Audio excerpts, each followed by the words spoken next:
André, então nesse período de férias, né, as crianças, né, dentro de casa ali, às vezes acaba ali brincando, tá dentro de casa ali com os coleguinhas, irmãos, e pode gerar acidentes, não é verdade? Sim, na verdade, esse período é um período muito importante da gente estar falando do assunto, porque não só dentro das nossas casas, né? Nós temos também as casas das avós, das tias, as colônias de férias. Então, é um momento que as crianças estão interagindo e criança é curiosa, né? Criança quer aprender, quer correr atrás. Então, não é porque a criança é levada ou não que a gente vai ter um cuidado extra. Então, a própria curiosidade, a necessidade de exploração das crianças, ela gera essa possibilidade maior de acidentes. Sim, olha pra você ver, foram registrados mais de 1000 acidentes domésticos de crianças aqui em Minas Gerais. Então, é um risco muito grande, né, André? Sim, porque são muitos... É um segundo, é uma distração pequena.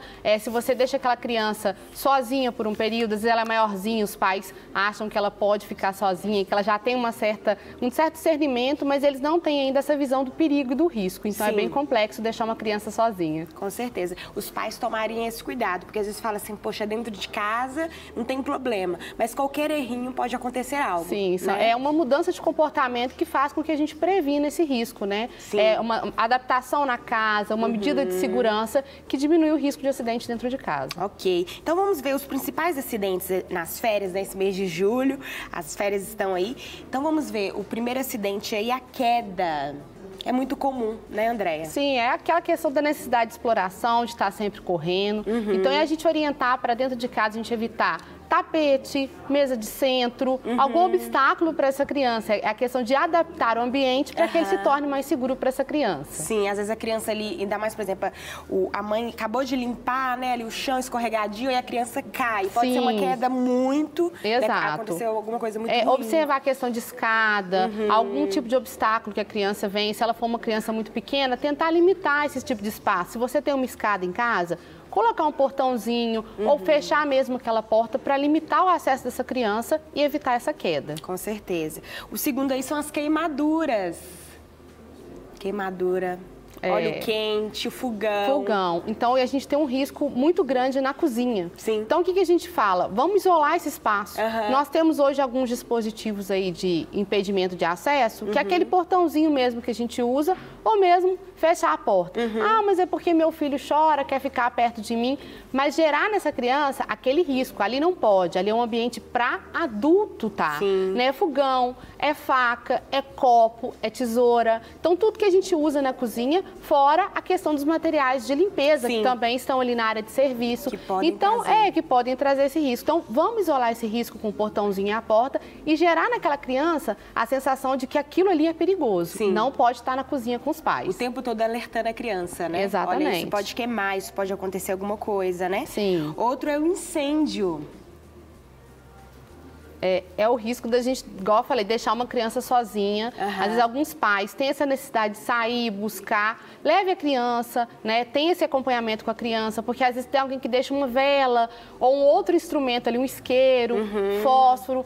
É a questão da curiosidade. Então, independente dessa criança ser um pouquinho maior, dela ser uma criança já responsável, segundo os pais, dela não ser uma criança levada, ela tem a curiosidade. Então, ela pode ali usar o isqueiro, usar o fósforo ou mesmo uma vela acesa. Sim. Então, provocar um grande incêndio e um risco para ele, para um irmão, para um primo que está para a casa toda. Então, a vigilância constante e o acompanhamento dessa criança é necessário para evitar o acidente. Talvez a questão das tomadas também, colocar um protetor, né? Exato. Esses dispositivos de segurança que a gente tem são importantes. Sim. Ou uma pequena fita crepe, porque a criança, se ela está vendo aquilo ali tampado, ele vai chegar perto, não consegue mexer e é um dispositivo barato que todo mundo tem acesso. Sim. Então, a criança pode estar ali, se não tiver o protetor, introduzindo um objeto de metal, um brinquedo, alguma coisa que gere um choque elétrico, né? Que é muito danoso. Sim. Ingestão de peças pequenas.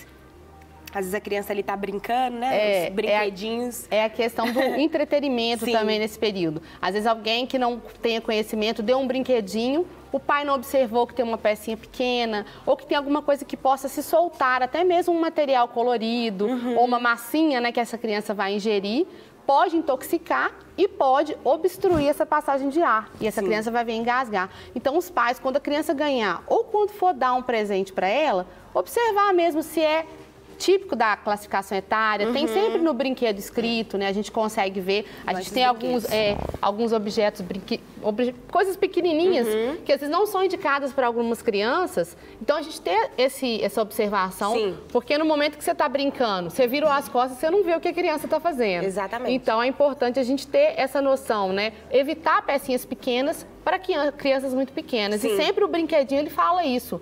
Para que idade eu coloco? Se tem o selinho do Inmetro, que também é muito importante. Então, os pais e quem for dar esse presentinho para a criança também ficar bem atento. Com certeza. Então, tem esses brinquedinhos, né?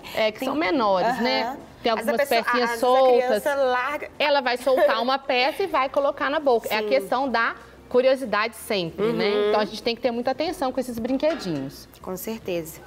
Outro é tombos e machucados em passeio, né? É muito. A gente vai passear, sai com a criança nesse período de férias, vai para um parquinho.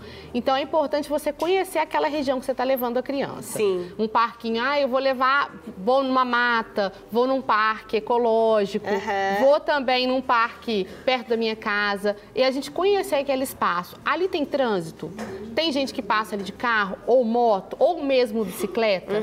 Então eu tenho que conhecer aquele ambiente. Eu cheguei no ambiente, eu vou vistoriar. Sim. Né? Eu vou dar uma olhada ali, vou ver se tem um prego, vou ver se não tem um objeto enferrujado, ver se aquele parquinho ali tem um piso, se a criança pode cair ou tropeçar, alguma coisa acontecer. Se aquele chão ali for concreto ou for muito duro, a criança vai se machucar muito mais. Então, um piso que amortece, alguma coisa assim, uma grama. Então, é interessante que os pais já cheguem e já deem uma olhada nesse ambiente. Com certeza. Então, todo cuidado é pouco, né? Todo cuidado é pouco. A vigilância constante, o olhar atento e carinhoso dos pais, a gente pode evitar a maioria dos acidentes. E o que era para ser prazeroso ali, as férias, acaba se tornando uma dor de cabeça. Exato. Né? Então, a gente evitar esse risco dentro de casa, evitar esse risco na casa dos avós, dos tios e nas brincadeiras também nos parques. Com certeza. Não quer ficar um segundo por fora da nossa programação? Agora você pode nos acompanhar através das plataformas digitais. Não perca tempo. Acesse, curta e siga-nos. Fique por dentro de tudo o que acontece por aqui. Rede Super, inspirando você.